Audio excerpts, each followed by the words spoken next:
everyone, and welcome. I'm so glad you're here. My name is Kelsey Derringer, and I am the Professional Development Coordinator for Birdbrain Technologies. So that means I get to work with teachers and also now students all around the world, teaching them coding and robotics and thinking about how teachers can incorporate that into their classroom. But I'm not here by myself. As always, I am joined by Matt the robot. Hi, Matt.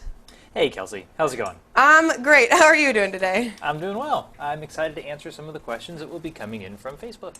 That's right. So Matt is our director and producer of this show and works with me here at Birdbrain. And he is monitoring our Facebook Live chat. So if you are watching us live on Facebook, you can leave comments on our video and we can bring those into our Zoom meeting. And you can participate with the teachers who are here on Zoom. Because it's not just me and it's not just Matt.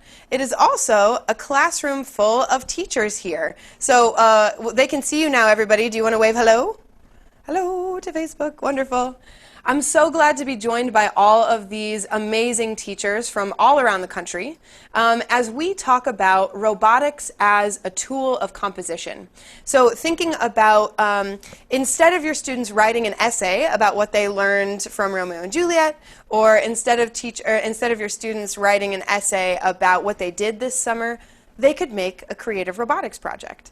And they could learn a lot in the process. So I'd like to start with you teachers here on Zoom and ask, have you guys in your classrooms ever done a project that involves technology and is a literacy project? So could be something with robotics or coding or stop motion animation that involves technology somehow. Would anybody like to share a project they've done? You can raise your hand like so. Let's see who's here. Gerald. Let's start with you, Gerald. We're going to spotlight you, and you can unmute yourself. Great. And let us know about the project you've done. Sure. So a colleague of mine and I developed something we called BardBots. And in their students, and these are teacher candidates because I'm a teacher educator, use robots to analyze and then act out a scene from a Shakespeare play. It could be, we tend to work on Romeo and Juliet, but it's not limited to that. And so it's this, the major thing is for the participants to think about how do you express those ideas through the robot, in addition, blocking it out, thinking about movement and sound and all those kinds of things.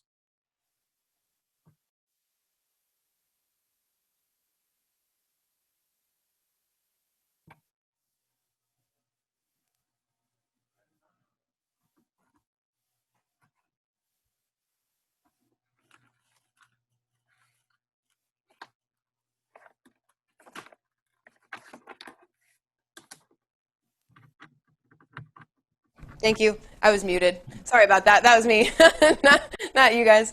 I was saying that is an amazing project, and you're not the only teacher who's done something like that. We've worked with a number of teachers who have done robot Shakespeare projects. It's actually on our website to do a robot Shakespeare project with Hummingbird, and so we're actually going to be doing that project in a couple weeks. So if you want to tune in, it should be a good time. We're going to be exploring Romeo and Juliet through creative robotics. But what else? Let's go back to gallery view here. Who else has done a literacy project in their classroom? How about Jason? Welcome, Jason. Do you want to tell us what you teach and what the project is that you've done in the past? So I'm the program director for STEM Coding Lab. We're a nonprofit based out of Pittsburgh, Pennsylvania.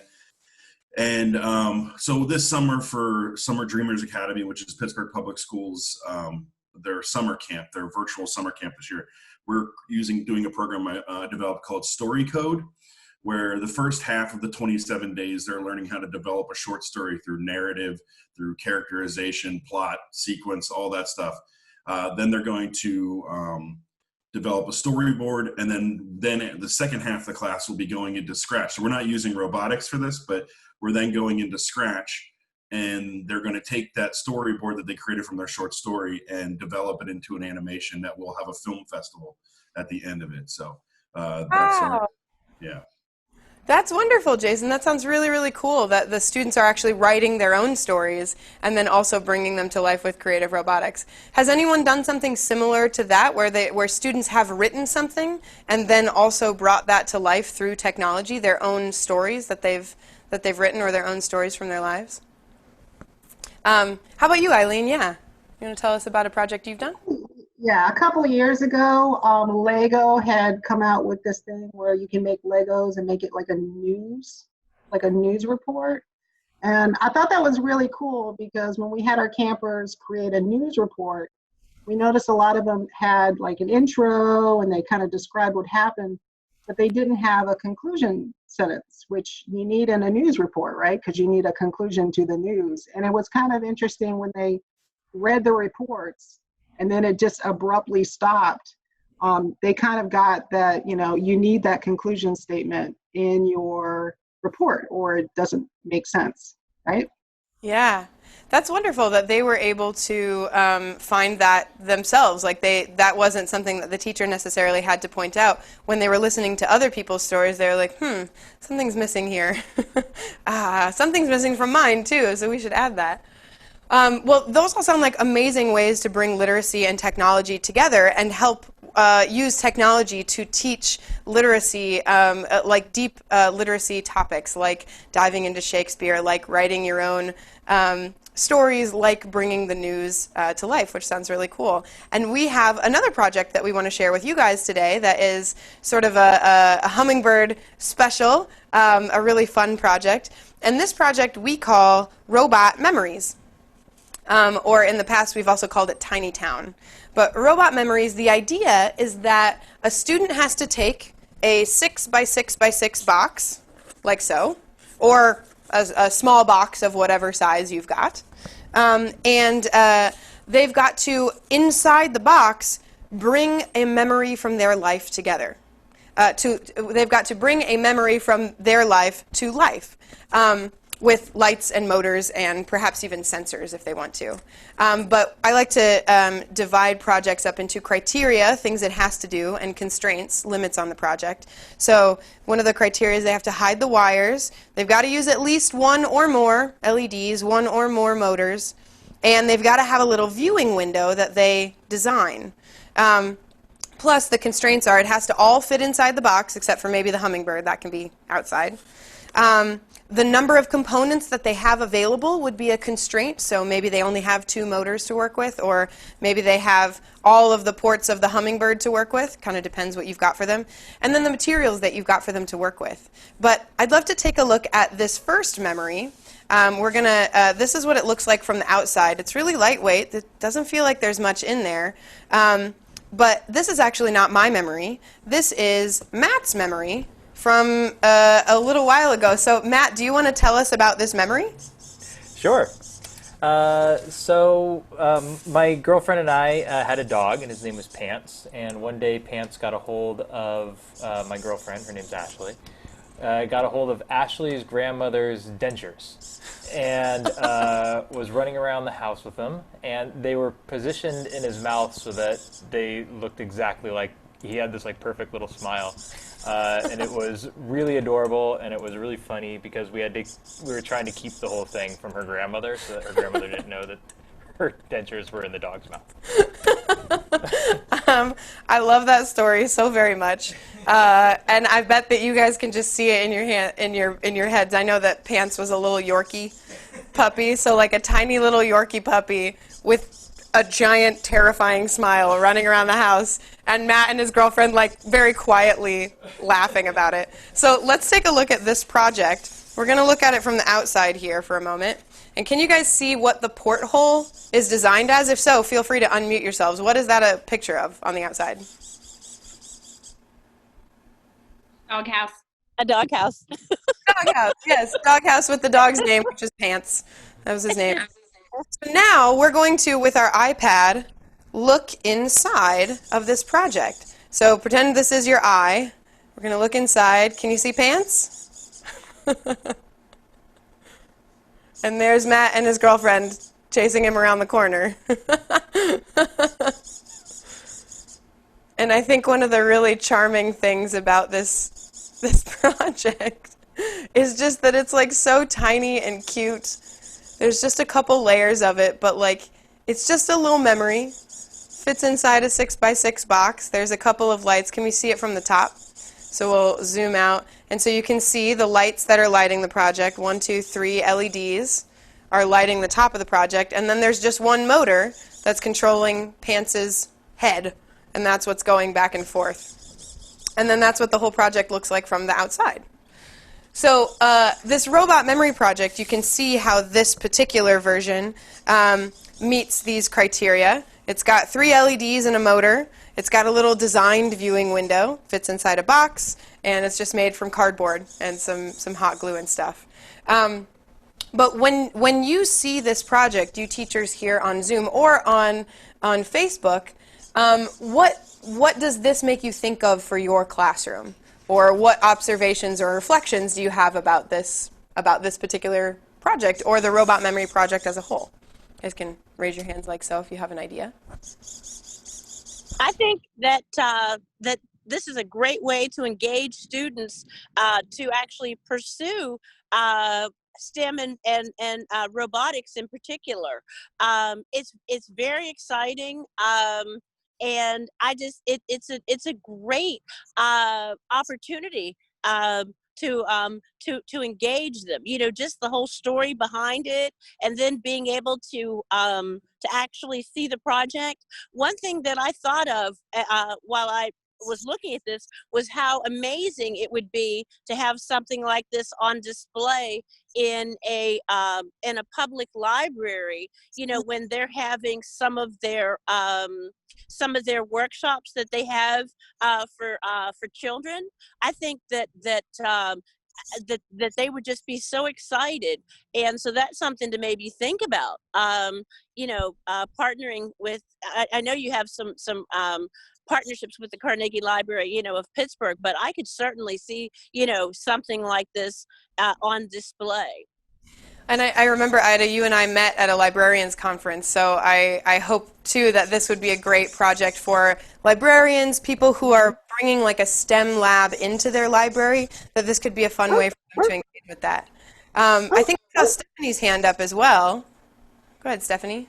Yeah, I think it's a great way that you could do either a formative or summative assessment.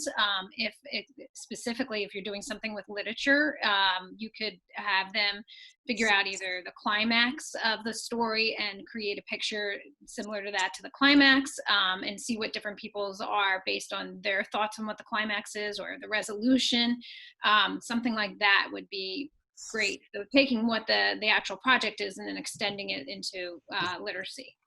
Yeah, I've seen this used really well where each group, or I've seen a version of this done where each group gets a different scene and they have to bring the scene to life. So scenes from, this could be a robot Shakespeare project rather than a memory, but they could bring literature to life in this.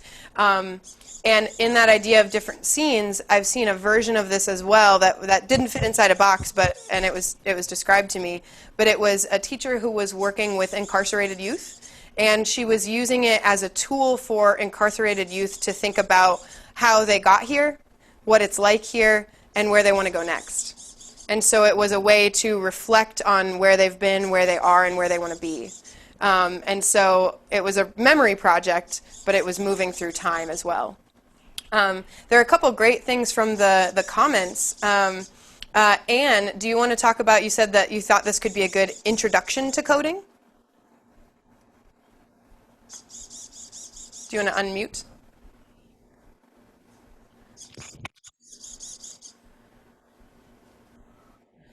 That's okay, and sometimes not everyone can unmute all the time, but just to Anne was saying that she thought this could be a really great introduction to coding lesson. So let me show you the code that is running Pants right now.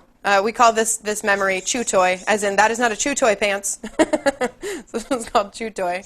But this is the code. It's super simple. The head is moving back and forth from 70 degrees to 110, and I'll zoom in a little bit so it's a little clearer. So this is the code that's running Pants' head moving back and forth, and then it's waiting in the middle for 3 seconds, and then the lights are just on. So this is super simple code, and what we did yesterday when we did this project with students and teachers live is we sent them this code via Microbit Classroom, and they got to edit it. And so it was really funny seeing, like, instead of Pants' head moving like this, it moved like this. You know, it was a little bit insane. It was really funny. Or it waited for longer, or the lights were different intensities. So it was fun to see them, you know, change the number of repetitions, change the pause blocks, give them some simple things to edit on this. Eileen was thinking about this project in the time of coronavirus and COVID-19, and some people were spitballing about that. Eileen, do you want to talk about this project in the time of COVID and what modifications or benefits you see to it?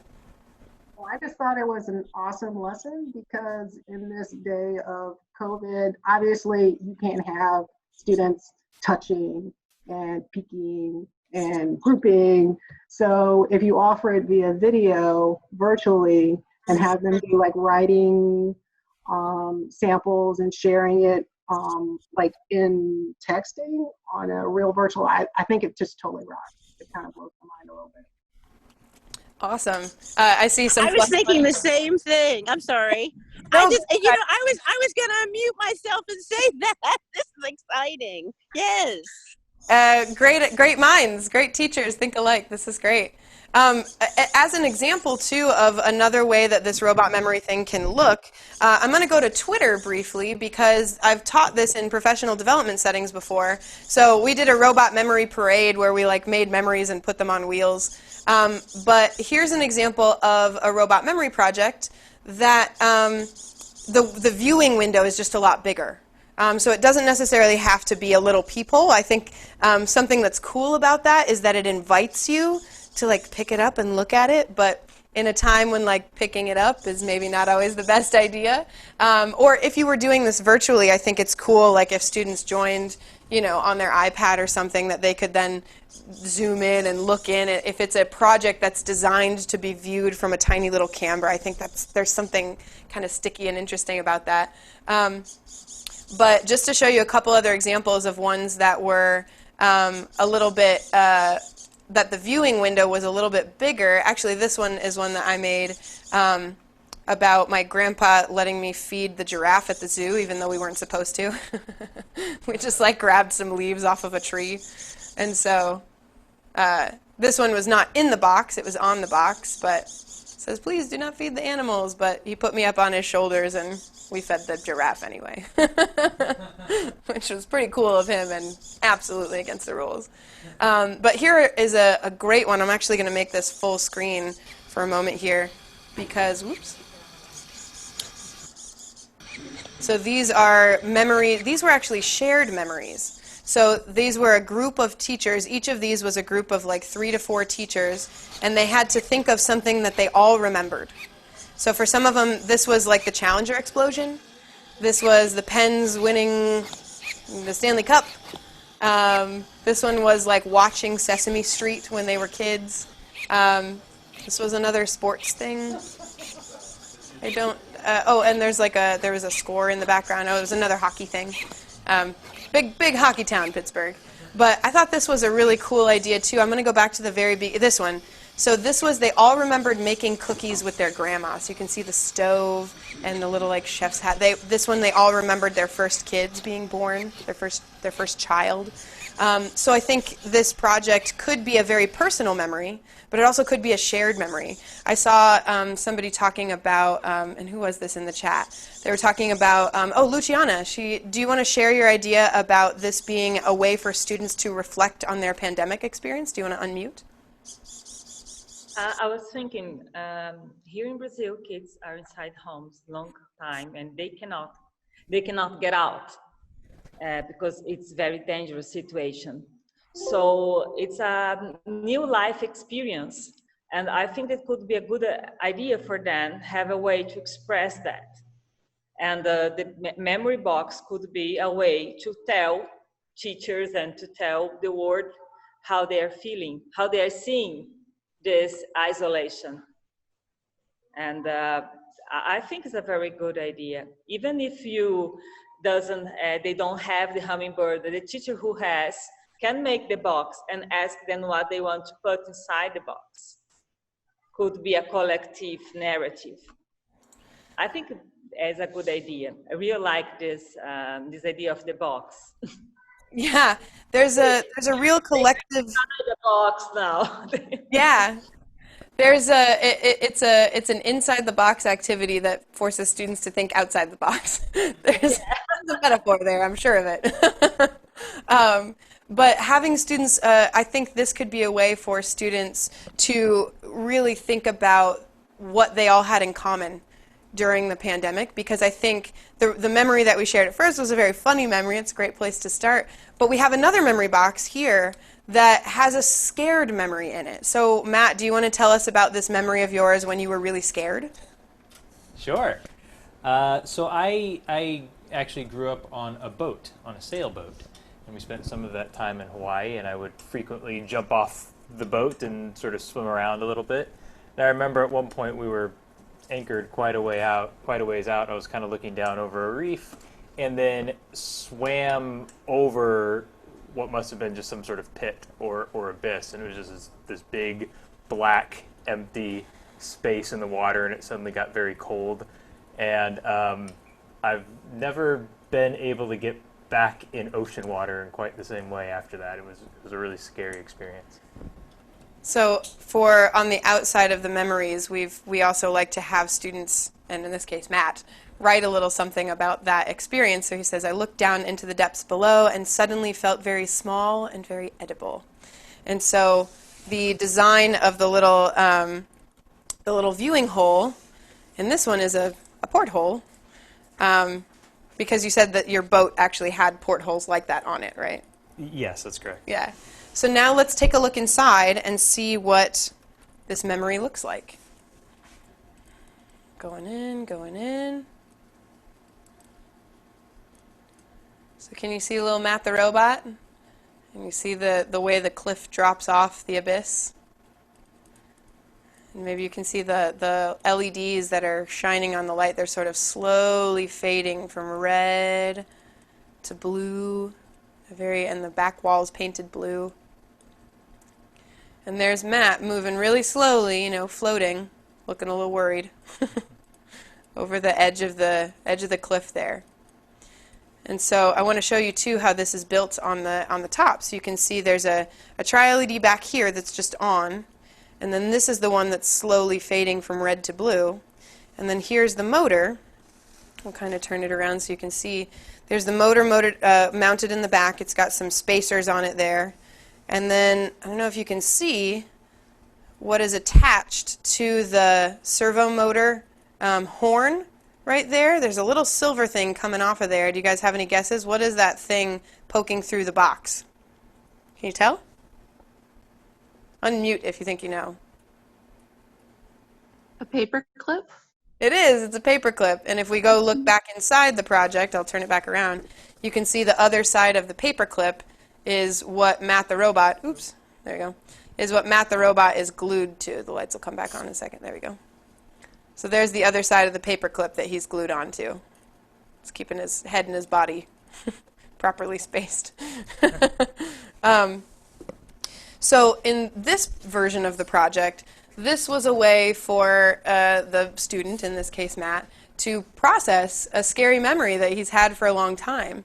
So similar to, the project we were talking about with the incarcerated youth, writing can really be a way for students to process things too.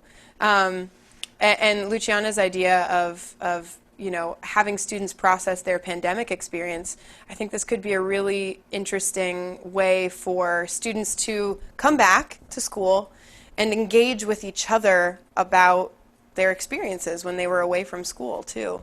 Find out some things that they shared. What kind of reflections do you guys have about using this as a reflective tool? Anybody have any ideas for ways that students could use creative robotics as a reflective tool?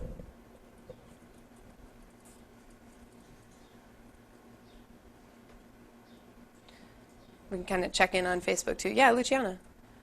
They could, we can make a project of 2 or 3 weeks and then talk about pandemic memories. And each group could share memories in a box, and after they could make an exposition for the other class. Like that you can share with your class and with the other class too. It's not I see a very simple project, and you can work with composition. They can write to put the text up on the box. It's collective composition that's very useful for kids, because the more skills can help the others and everybody can express themselves. We do this in Brazil. It works a lot because we have in public schools, we have different levels of children that know and doesn't know how to write, depending of their family background. So that works, collective composition and collective projects. That's an idea. Yeah.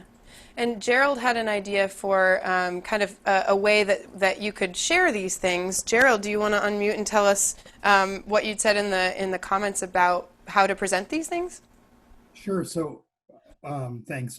What I saw was once the students, and I guess it's similar to what I think I understood Luciana to be talking about, but the students either individually or in groups create memories, and then I can imagine like a gallery walk where they're sharing their memories with one another. And so in addition to the individual reflections, now there's a chance for small group or larger discussions about those memories or about other common memories. But I see kind of a whole cycle of individual or small group work, sharing, and then smaller and larger discussions. Yeah, I see that too. And in terms of like the learning that students are doing, you know, I think writing essays is I'm a certified middle school English teacher, so like, yeah, write some essays, kids. Or this could be a choice too. They could choose to write an essay. They could choose creative robotics. They could choose to make a mobile, whatever. But when you have your students engaging creative robotics as that tool, let me show you the code that's running Matt the robot real quick. So this code is a little bit more complex than the other code because it's using the concept of variables. So I'll zoom in a little bit so you can see. So we've made this variable called x. We've set it to 0. And then we're changing x by 1. So we're having it count up to 100. So we're having it change by 1, and then change by 1 again, and change by 1 again. So it's counting up. And then it's counting back by 1. So it's counting back down to 0, because it's doing that 100 times. And then we've used that same variable in the try LED to make red count up and down, and to make blue count the opposite, count down and up. And then we've also used that to set the position of the servo. So the LEDs and the servo are synced up, and they're using this concept of variables. So like, you know, writing an essay is a great way for students to reflect about things. But here's another way for students to reflect about things and also use some math to do that. You know, does your robot in the sea move like this, or does it maybe float and move like this? If you need it to float, you might need to use a variable to do something like that.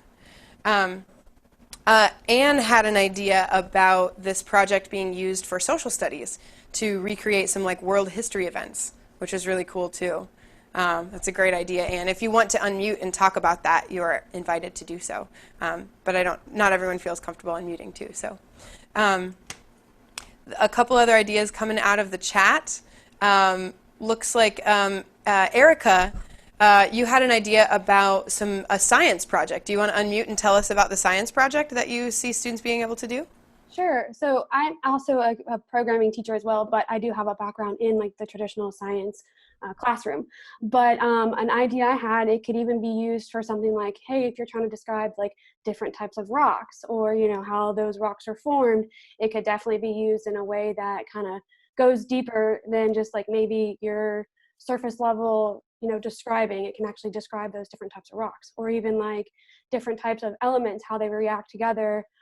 Just from like research and stuff, because maybe your environment may not be as cohesive to showing what those reactions would look like in a traditional setting. So it sounds like the idea of like having a box that you look inside. You could look inside a reaction, a science experiment. You could see what's going on the molecular level if you have your students bring those molecules to life, and maybe if they explode, there's a light, or things like that. So you can kind of look inside part of the science curriculum. Lisa Marie, you had a comment about using this as a choice for students. Do you want to talk a little bit about that? Would you like to unmute? I just like what you had said about adding it to a choice board, because I know some of my students would be very much interested in this and some not so much, to offer. Like you said, if I were writing an essay, this could be a way for them to share their experience that would have a smaller writing. If they're not as well of a writer, another person could write a song or a rap or something, but just giving them choice. Like this would be great to add to the choice board. I love adding a song or a rap on there. And another thing, if they have the choice to do a song or a rap or an essay or a poem or a creative robotics project, I like how that positions coding and robotics, that it's a tool for creativity. It's not, I think one of the big goals of Birdbrain is to make robotics and coding accessible to more people and to more students, to invite more students to the party. Like, hey, does coding sound really cool to you? Great. When you hear the word coding, do you not see yourself in that? I think there's a lot of students who don't feel invited by the word coding and programming. I know that was true when I was working with students after school.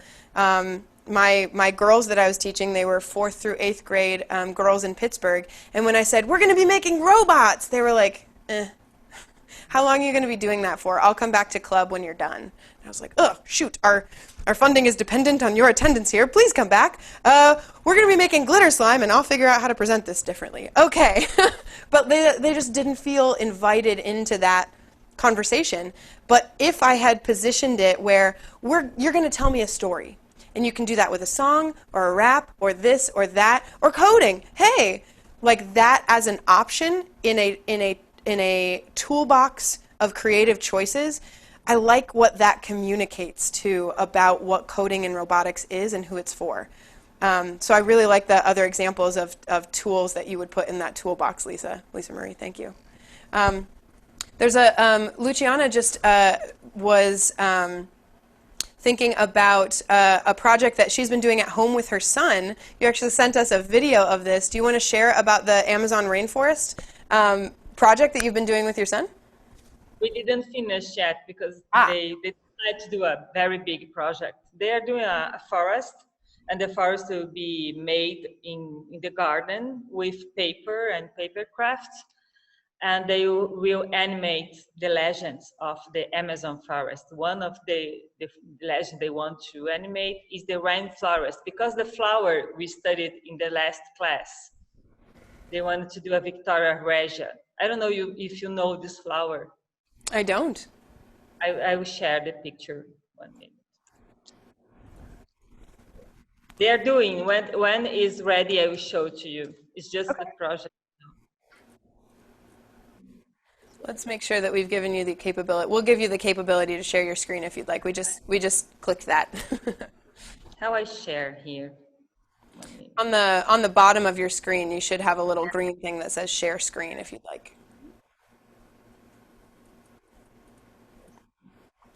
But the project that they were doing was taking stories from the Amazon and then animating those stories, bringing those stories to life. That's really cool. They are doing this flower here now. Do you see the flower? Let's see. We're not seeing it yet. Here, do you see? Nope, we don't see it yet. But if you'd like, you can put a link in the, if it's like a website, you can put a link to that in the chat, and we can take a look at it there. I'm sorry. No, that's okay. That's all right. I did want to let folks know, too, that the code that we were just talking about for the Chew Toy memory and also the second one, Matt calls that one Deep Water, you can take a look at that code if you'd like. We have created some bit.ly links for it. So we're going to post these in the Zoom chat as well, but these bit.ly links will take you to the Chew Toy code in MakeCode and also that Deep Water code in MakeCode. Now the way that we shared these yesterday, I'll keep that on screen here. The way that we shared these yesterday was in a tool that we use often called Microbit Classroom. So it's a way to use MakeCode as your coding language, and it's a way for students, a limited number of students, to join a synchronous classroom, so they're all doing this at the same time, and you can send them code. So we like to send them some starter code, and you can, as the teacher, click on different students' names and see all the different code that they're working on, and they can let you know when they're done with it. And then what we do is we also join Microbit Classroom as a student so that we can share, you know, Tatiana's code with Kelsey the student, and then we download their code onto our robots here in the studio. We plug in the microbit here, and we download their code onto our robot. So the students, we sent them some code that worked on our robots, what the robots were running, and then invited them, change some numbers, mess with it, see if you can break it. You're not going to break the robot, but you may, you know, make the code not look good anymore. That's fine. And we were inviting them to just like change a couple numbers in there and see what it does. And you can do the same thing here. If you open up this link, you'll find that Chew Toy code. This one will take you to the Deep Water memory code. And I think this one especially is really cool to use if you're looking for a way to slow down motors or to fade a tri-LED from one color to another. This has a really good example of how you can do that. So that might be some really good code for you to learn some ways to use variables. There's some other great ways to learn to use variables too, if you're interested in that. And I will go to our website now to show you that, show you where you can find some more learning resources to take your coding knowledge a little bit further. So if I go to Get Started and select our robot and select the machine that I'm working on, I'm on a Windows machine. If I go to Make Code, for example, and then if I go to Program, these are all of our programming video tutorials, you'll see that this has just been added in the last like 3 months or so, Matt? Is that when this came up? Perhaps it's been there a little bit longer, but okay. Yeah, maybe January. What is time in COVID? I don't know. There seems to only be 3 days, yesterday, today, and tomorrow, and even those sort of get a little fuzzy. Anyway, if you click on variables here, these are videos where it's muted at the moment. It's on variables with. But if you ever wondered what Matt the robot looks like when he's not a robot, that's what he looks like. And we've got these short videos. So this one is, you know, a minute long. They're all, you know, 2 to like 8 minutes long or so. And we teach you step by step how to go in MakeCode and use the concept of variables to do cool stuff to your robots. And we show you example code and build it right along with you. So if you were interested in the way that we hope that people use these tutorials, the video tutorials and like the going further tutorials, the way that we hope teachers use them is that you shouldn't have to be an expert on computer science to teach computer science, and we want you to be able to support all kinds of different students. Students who are just starting out and are maybe a little bit intimidated, students who are ready for more. You don't have to know exactly how to use variables. Matt can teach them here. So if they're like, I want my motor to slow down, you can say, I don't remember how to do that. Go watch these videos. Matt will help you out. And they'll learn and you'll learn in the process. And someone in the chat had just asked if these variables and all of these video tutorials, if those exist for all of the languages. They exist for MakeCode, BirdBlocks, and Snap, which are the block-based coding languages that we support. So we don't have those for Python and Java. We kind of assume that if you're teaching Hummingbird with Python and Java, you're probably using it as an extension to the things you already know about Python and Java. But we do have these tutorials, the video tutorials for Snap, BirdBlocks, and MakeCode, those block-based coding languages. So we have about 5 minutes left in this webinar, but I want to just open it up to you teachers here who are joining us on Zoom and for any teachers who are out there on Facebook. What questions do you guys have? They could be about this project or creative robotics as a tool for composition. But they could also just be about, hey, where do I start, or what is this thing, or how does this work?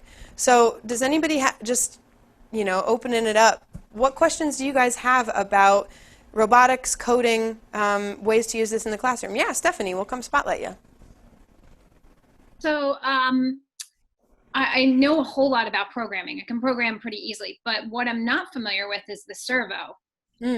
So do you have like tutorials about how to use the servo? I only got one kit as a trial, and I have not gotten into it yet because of the fact that it's back at school. Oh, man. You are not alone in that. We had a few real on-the-ball teachers who grabbed it on their way out the door, or when school opened up, they went back in and grabbed it. But you are not alone in now I have the time, but I don't have the robot. But yes, we do have tutorials. I'll show you 2 different places to find great resources on using servos. So here, I'll zoom in on this a little bit over here so that you can see it a little bit better. To make those words a little easier to read. But you see that using the outputs, there's the position servo, which comes in the smaller base kit, and then there's the rotation servo, which only comes in the larger kit.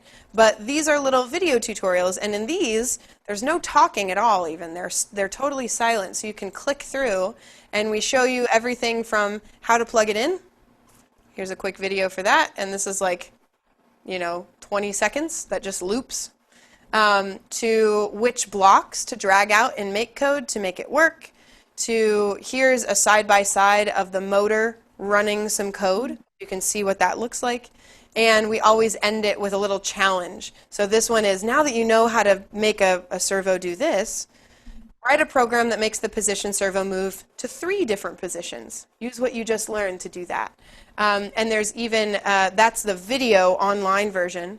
There are these coding cards, which are a printable version of these things. So I'll show you the ones for MakeCode here. So these are a great printable little resource where on the front, you print them front and back. On the front, they say where and how to plug in each component, like an LED. And on the back, they give you some sample code and give you that little challenge. So it takes the same stuff that you got in the video tutorial, and it's printable. So what I like to do with these is I like to print them out, cut them in half because they're half sheets, laminate them, put them on a key ring, and include one with each kit for the students to use so that they have a nice little reference tool there. The one other place that I'll show you to find great resources for learning how to use your Hummingbird Kit, including the servos and everything, is at the top of all of our pages, there's this At Home button. It's purple. And on the At Home button, if you kind of scroll down this page, you can see Hummingbird at Home. It says Learn to Code on Tablet or Computer. So if you go to that, there are 14 videos, and again, these are 2 to 6 minutes long. And these are quick little videos of me and Matt with slightly shorter hair, both of us. And these are little video tutorials where we basically take you through what I do in a 6-hour professional development session. It's about an hour's worth of videos where each one, if I mouse over it, it says this one is for setup. This one is for blinking a single color LED.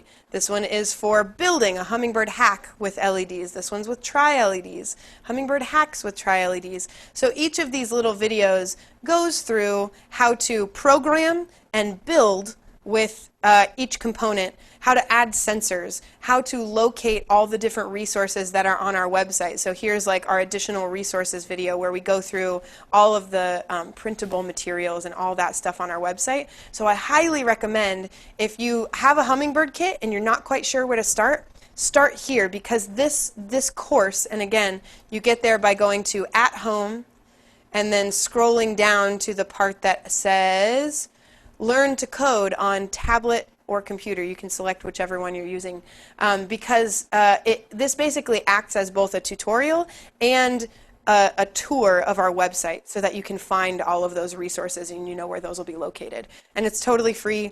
Each video is really short, so you can kind of do it at your own pace. Do the first 6 and then go eat dinner. Come back in a week and be do I remember how to do the motor? Yeah, okay, I'm ready for sensors. Great. You can kind of check in with yourself and rewatch them. So those are three, to your very simple question of how do I learn to use a motor, there's three really simple ways to do it. There's the video tutorials, there's the printed cards, and there's the video courses, the professional development courses as well. We have just a couple minutes left, so I want to make sure that people watching now and also in the future know how to learn a little bit more about Birdbrain and about Hummingbird. So I want to share a couple things with everybody.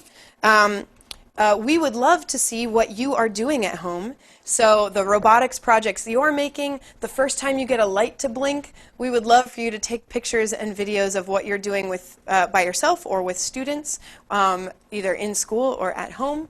And you can follow us on social media, on Twitter, Instagram, and Facebook. You can follow @BirdbrainTech for us to, we post every day, and we're always showing off what teachers are doing, so we like retweeting whatever you tweet. So you can also tag us in these two ways on those platforms. If you have any questions about anything, feel free to reach out to us via email, info@birdbraintechnologies.com.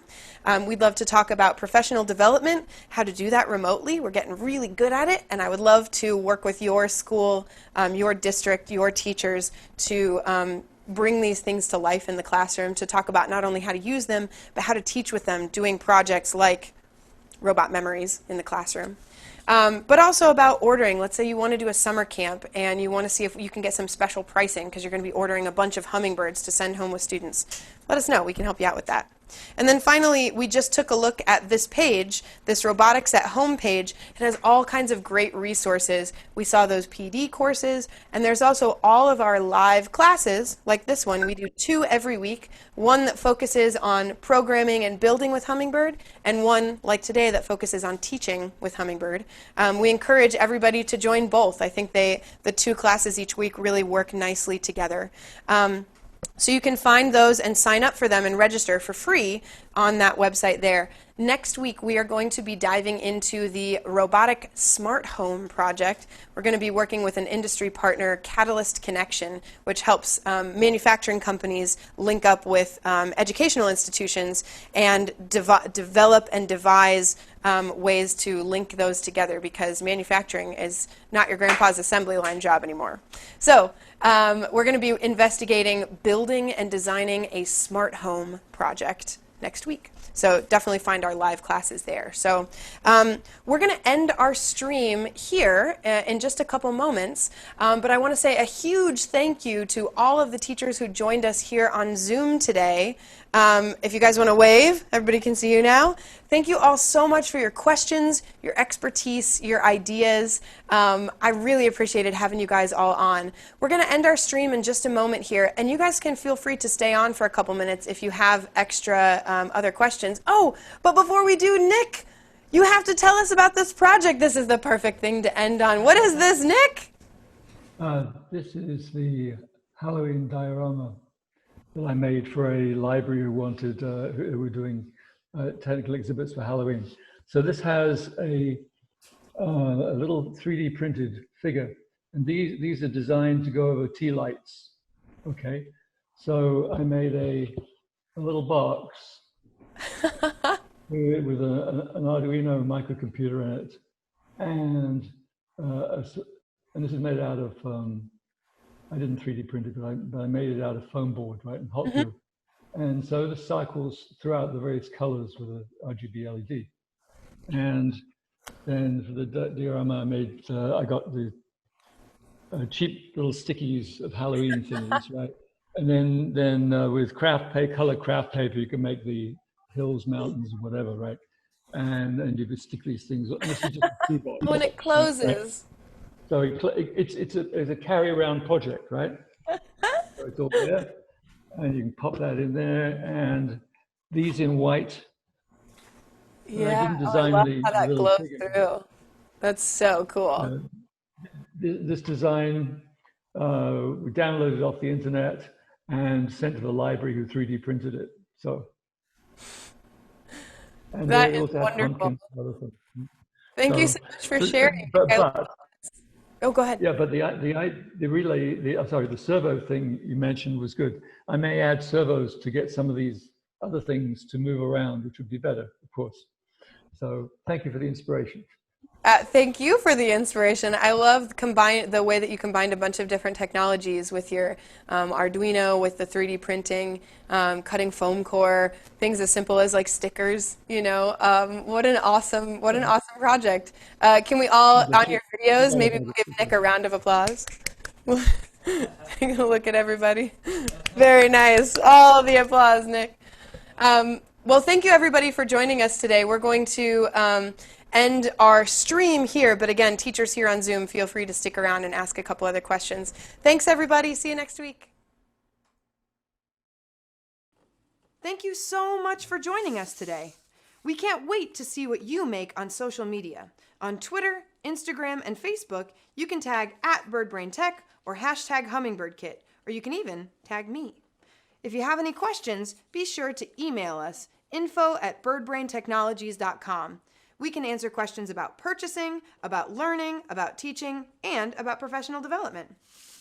If you haven't been there yet, be sure to visit our Robotics at Home page. There you can purchase a kit for yourself, learn how to use it, and even join one of our upcoming webinars. Until we see you in class, thanks for watching from everyone at Birdbrain Technologies.